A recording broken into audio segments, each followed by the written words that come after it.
और कैसा है, ताप को देने वाला भी नहीं है, संताप को देने वाला भी नहीं है। और कैसा, जाड्य कर्म ना, मूर्खता या अज्ञानता को भी देने वाला नहीं है, जड़ता को देने वाला भी नहीं है। और कैसा है, न तन महा, जाड्य कर्म मूर्खत्व कारकम न किम लक्षणम महा सकल प्रकाशम।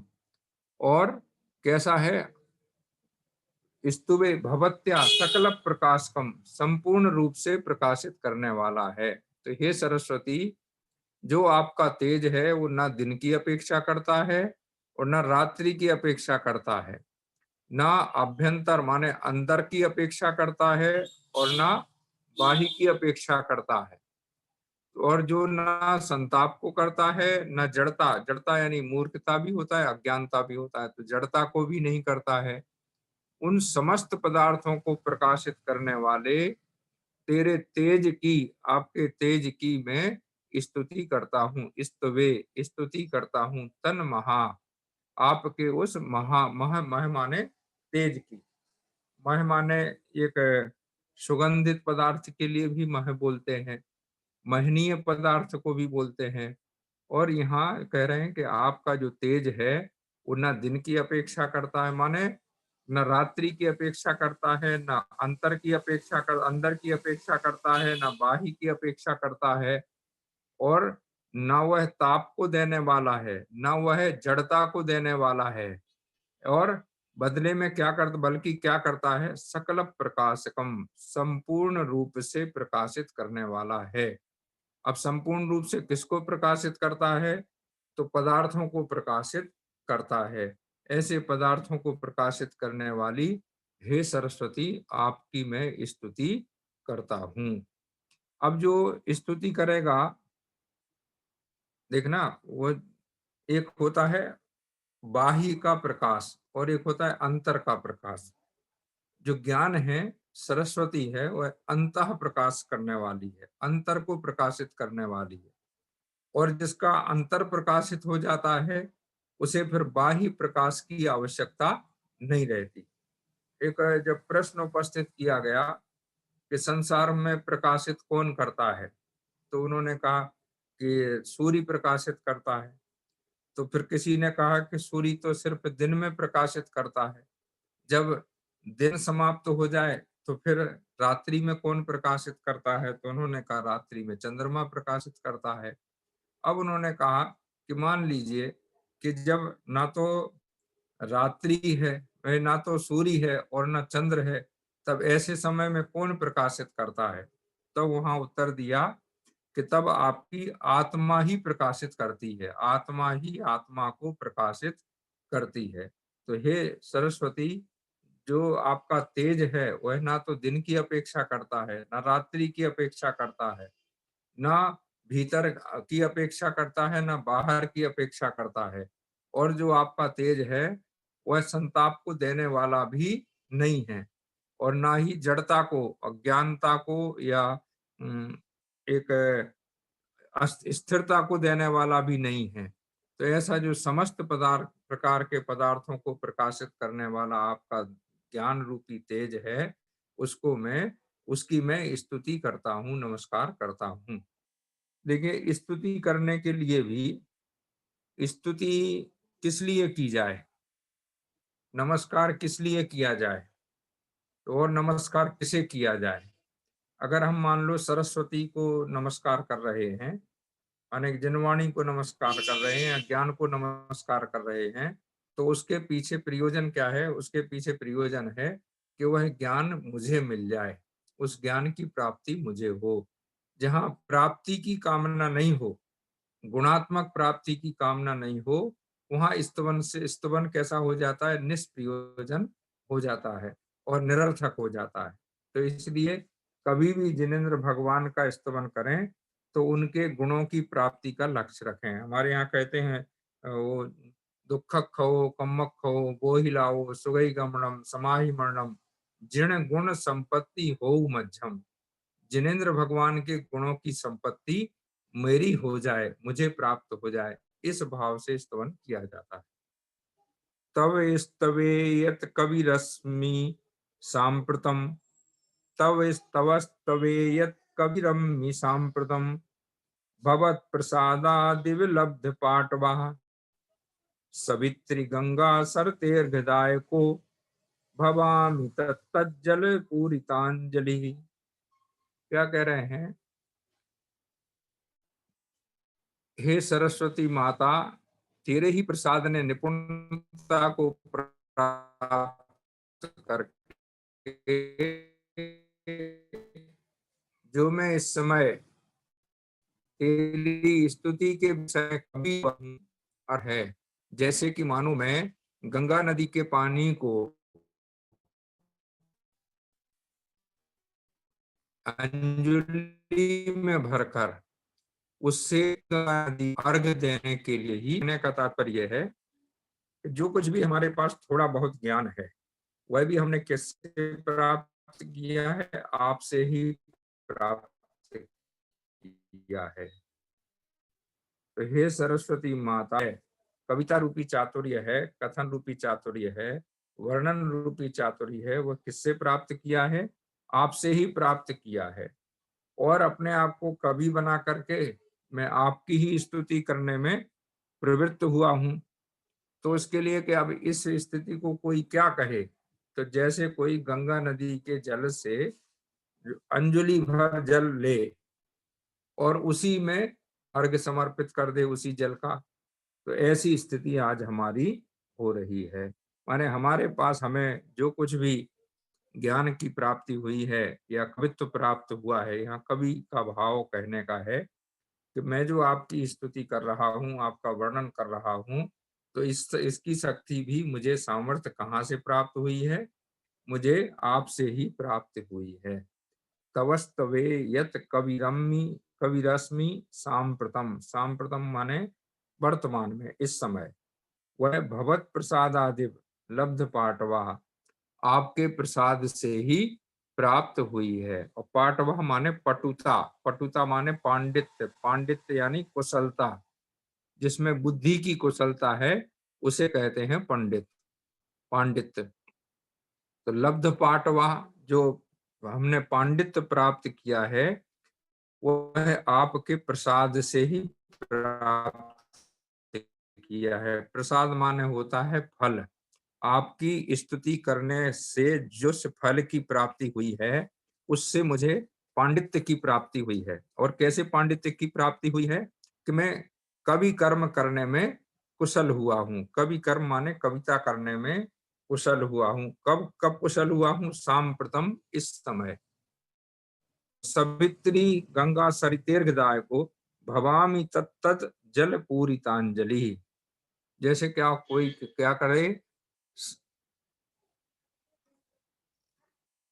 यहाँ कह रहे हैं, एक दृष्टांत दिया है कि हम गंगा सरिते नद्दे अर्घदाय को भवामी, मैं गंगा नदी को उसी में से जल लेकर के अर्घ दे रहा हूँ। किम लक्षणा हम तज्जलेन तस्याः गंगायाः जलेन पूरितांजलि, कि मैं मानो मैं गंगा नदी के पानी को अंजलि में भरकर उससे उसी गंगा नदी को अर्घ देने के लिए ही उद्यत हुआ हूँ, प्रयत्नशील हुआ हूँ। तो अब वो जो कहते हैं ना कि जिसका जिसको अर्पण, आपका आपको अर्पण, कि जो आपने दिया है वह मैं आपको लौटा रहा हूँ। तो हमें सरस्वती की कृपा से जो ज्ञान प्राप्त हुआ है, जो चातुर्य प्राप्त हुआ है, कवि कर्म में मेरी जो प्रवृत्ति बनी है या उसमें कुशलता प्राप्त हुई है, तो उससे मैं जो स्तवन कर रहा हूँ, तो वह ऐसे ही है कि जैसे कोई गंगा नदी के जल से जल ले, अंजलि भर जल ले और उन्हीं को समर्पित कर दे। अब यहाँ दो बातें दृष्टांत की दृष्टि से, एक जो वैदिक परंपरा है, वो सूर्य को, सवित्री सूर्य के लिए जल देते हैं, यहाँ सवित्री शब्द आया है, सूर्य के लिए जल दिया जाता है वैदिक परंपरा में। तो नदी के किनारे, तो जैसे मान लो गंगा नदी के किनारे कोई रह रहा है, तो गंगा नदी में से प्रातः काल अंजलि भर जल लेता है और सूर्य के सामने हो करके उसे छोड़ देता है। तो ऐसे ही हम भी क्या कर रहे हैं कि हमने अब आपका जो ज्ञान है वह गंगा नदी के समान अगाध है, ठीक है? अब यहाँ चूंकि गंगा नदी ही सबसे बड़ी नदी है, इसलिए उसको उससे सरस्वती की तुलना यहाँ पर की गई। तो यहाँ एक दो संस्कृतियों को भी एक संगम दिखाया गया। एक वैदिक संस्कृति और एक हमारे जैन संस्कृति। जैन संस्कृति क्या कहती है कि किसकी उपासना करो? ज्ञान की उपासना करो। ज्ञान माने जिनवाणी सरस्वती की उपासना करो। और सरस्वती की उपासना का मतलब है जिन जिनसे सरस्वती की प्राप्ति हुई है, ऐसे जिनेंद्र भगवान की आराधना करो। तो अगर कोई जिनवाणी की आराधना करता है तो वो एक प्रकार से जिनेंद्र की ही आराधना करता है। तो ये यहाँ पर एक दृष्टांत से समझाने का प्रयास किया है कि हमारे पास तो वह शक्ति नहीं थी, लेकिन हमें शक्ति कहाँ से मिली कि मैं कविता में आपका वर्णन करूं, पद रूप में श्लोक लिख करके सरस्वती का वर्णन करूं, तो यह सामर्थ्य भी मुझे आपसे ही प्राप्त हुई है और वही मैं आपको लौटा रहा हूं एक अंजलि के रूप में। अब जितने, क्योंकि हमारे हाथ भी कैसे हैं, जैसे कहते हैं ना कि अपने हाथ में जितना जल आ जाए, समुद्र तो बहुत अगाध है, बहुत गहरा है, अथाह है, लेकिन जितना हमारे हाथ में आ जाए वही हमारे लिए समुद्र है। तो हम अंजलि भर जल माने जो कुछ भाव हमारे अंदर हैं उन भावों को मैं व्यक्त आपकी स्तुति रूप में व्यक्त कर रहा हूं, ऐसा यहाँ पर भाव है। श्रुतादि केवल्य पिताव किम श्रियम स्तुवन्न शक्तो हिमिति प्रपद्यते जयेति वर्णद्वयमेव मादृशा वदन्ति यद्देवी तदेव साहसम। यहाँ क्या कह रहे हैं कि हे देवी, जब तेरी लक्ष्मी को स्तुति करते हुए श्रुत केवली भी यह स्वीकार करते हैं कि हम स्तुति करने में असमर्थ हैं, तब फिर मुझ जैसे अल्पज्ञ मनुष्य जो तेरे विषय में जय अर्थात तू जयवंत हो ऐसे दो ही अक्षर कहते हैं, उसको भी साहस ही समझना चाहिए। अब यहाँ सामान्य जन की अपेक्षा से कह रहे हैं और विशेषता विशेष जन का उदाहरण दे रहे हैं कि श्रुत केवली भी जब आपकी स्तुति करते हैं तो क्या कहते हैं कि यह कि मैं सरस्वती की जो शोभा है, सरस्वती की जो स्थिति है उसका वर्णन करने में असमर्थ हूँ। भूदेवी भूमाता श्रुतादि केवली अपि तावादि केवली भी आपकी श्रियम श्रियम माने होता है शोभा का स्तवन करने में समर्थ नहीं है, असक्ता असमर्थ है। सा श्रुत केवली इति प्रतिपद्यते इति ब्रवीति, वह श्रुत केवली भी ऐसा प्रतिपादन करते हैं, ऐसा कहते हैं। यस्मात् कारणात्, उसका कारण क्या है? तो वो देवी जब मादृशा पुरुषा हमारे जैसे पुरुष त्वम जय इति वर्णद्वयम आपकी जय हो ऐसा दो वर्ण ही बोलते हैं, जय में दो वर्ण आते हैं, दो अक्षर आते हैं।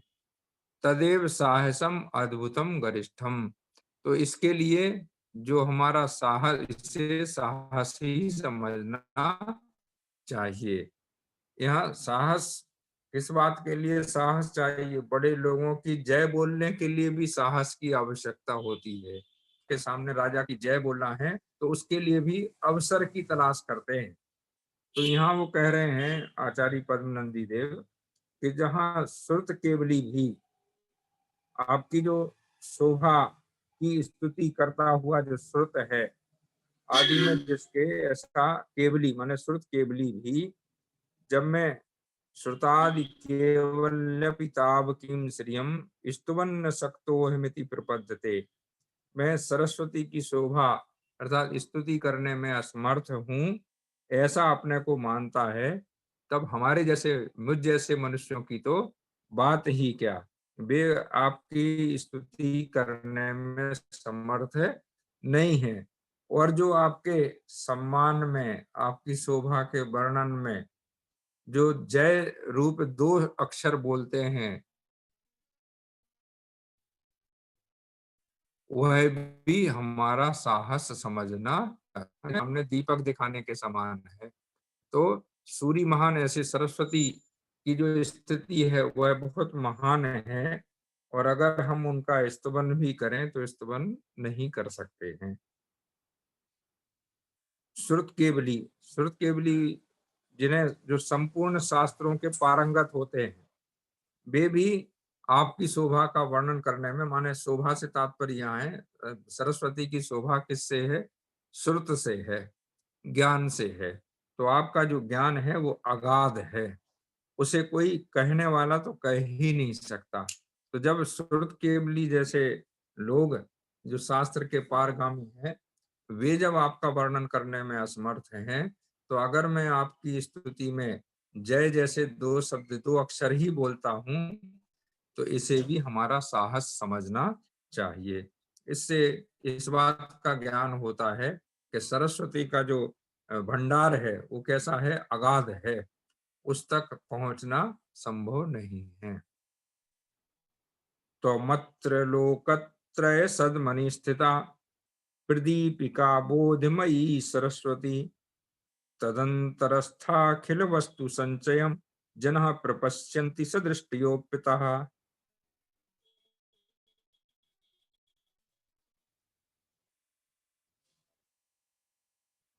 अब यहाँ कह रहे हैं तुम अत्र लोकत्रय सदमनि, लोकत्रय माने तीन लोक रूपी, सदमनि माने घर में, स्थिता स्थित, और बोध प्रदीपिका बोधमयी, प्रदीपिका दीपक के समान स्थित, और बोधमयी बोध से युक्त सरस्वती, हे सरस्वती। तदनंतरस्थाखिल, तदनंतरस्था उसके बाद, स्था स्थित, अखिल वस्तु संचयम जनः, अखिल अखिल माने संपूर्ण वस्तुओं को, संचयम इकट्ठा करने में, जनः मनुष्य, प्रपश्यन्ति सदृष्टोपिता, सदृष्टया माने दर्शन से युक्त होकर के क्या करते हैं? प्रपश्यन्ति, प्रपश्यन्ति माने देखते हैं, अवलोकित होते हैं। हे सरस्वती, तुम तीन लोक रूप भवन में स्थित वह ज्ञानमय दीपक हो कि जिसके द्वारा दृष्टिहीन मनुष्यों के द्वारा, मनुष्यों के साथ दृष्टि युक्त मनुष्य भी उक्त तीन लोक रूप भवन के भीतर स्थित समस्त वस्तुओं के समूह को देखते हैं। अब यहाँ तात्पर्य यह है कि पहले तो कह रहे हैं हे सरस्वती माता, आप, माता शब्द तो यहाँ नहीं, सीधे सरस्वती, हे सरस्वती, आप तीन लोक रूपी घर में स्थित सम्यक ज्ञानमय उत्कृष्ट दीपक हैं। आप स्वयं में कैसी हैं? उत्कृष्ट दीपक है। उत्कृष्ट दीपक और निकृष्ट दीपक, तो छोटा दीपक बड़ा दीपक ऐसा माने क्या? नहीं, उत्कृष्ट दीपक से तात्पर्य है जो सदा प्रकाशमान रहता है, माने कभी बुझता नहीं है। तो सरस्वती के भंडार में ज्ञान की कभी कमी नहीं होती है, यही उसका उत्कृष्टपना है। तो जिस दीपक की, माने ज्ञान रूप दीपक की कृपा से सम्यक दृष्टि जीव उन तीनों लोकों में रहने वाले जो जीवादि पदार्थ हैं, उनको भली भांति प्रपश्यन्ति, प्रपश्यन्ति माने देखते हैं। तो अब ये जैसे क्या होता है कि घर में अनेक प्रकार के पदार्थों से भरा हुआ घर है, और कैसा है? अंधकार से युक्त है। तो उसमें यदि दीपक रख दिया जाए, तो जो नेत्र वाला पुरुष है, माने आंखों से युक्त पुरुष है, वह उस दीपक की सहायता से सभी प्रकार के पदार्थों को देख लेता है। उसी प्रकार यह तीनों लोक भी एक प्रकार का घर है, और इसमें एक कोने से लेकर दूसरे कोने तक जीव अजीव आदि पदार्थ भरे हुए हैं। तो उस त्रिलोक रूपी घर में समस्त पदार्थों को प्रकाशित करने वाली हे सरस्वती, आप कैसी हैं? उत्कृष्ट दीपक के समान हैं। और कैसी हैं? क्योंकि आपकी कृपा से सम्यक दृष्टि पुरुष, ये है ना, सम्यक दृष्टियोपिता, सम्यक दृष्टि पुरुष त्रिलोक में भरे हुए संपूर्ण पदार्थों को भली भांति जानते हैं, भली भांति देख लेते हैं। तो ये यहाँ पर भाव है कि अगर सरस्वती की जैसे हम लोग बोलते हैं ना कि सरस्वती की कृपा हो जाए तो मैं इस परीक्षा में पास हो जाऊंगा। तो अगर सरस्वती का प्रभाव रहे, सरस्वती की गुणों की प्राप्ति हो जाए, उनकी कृपा की प्राप्ति हो जाए, तो यह जीव भी कैसा हो जाए, मनुष्य कैसा हो जाएगा, सम्यक दर्शन से युक्त होकर के, सम्यक दृष्टि संपन्न होकर के, और तीन लोक के जीव जीवादि पदार्थों को देख लेगा। ऐसा यहाँ पर भाव है। माने जैसे दीपक के बिना घर के अंदर रखी हुई चीजों का देख पाना संभव नहीं है, उसी प्रकार बिना सरस्वती के, बिना सरस्वती माता सरस्वती के जिनवाणी के बोध के, तीन लोक के जो जीव अजीवादि पदार्थ हैं उनको देख पाना संभव नहीं है। अगर स्थिति है कि तुम तीन लोक रूप भवन में स्थित वह ज्ञानमय दीपक हो कि जिसके द्वारा दृष्टिहीन मनुष्यों के साथ दृष्टि युक्त, अब यहाँ दोनों बातें ले ली, दोनों ही कर दिया, चाहे दृष्टिहीन हो तो वो भी और दृष्टि वाला हो तो भी, वह तीन लोक रूप भवन के भीतर स्थित समस्त वस्तुओं के समूह को देख लेता है, देख पाता है। ऐसा यहाँ भाव है। नभा समम, समय हो रहा है। हो गया समय।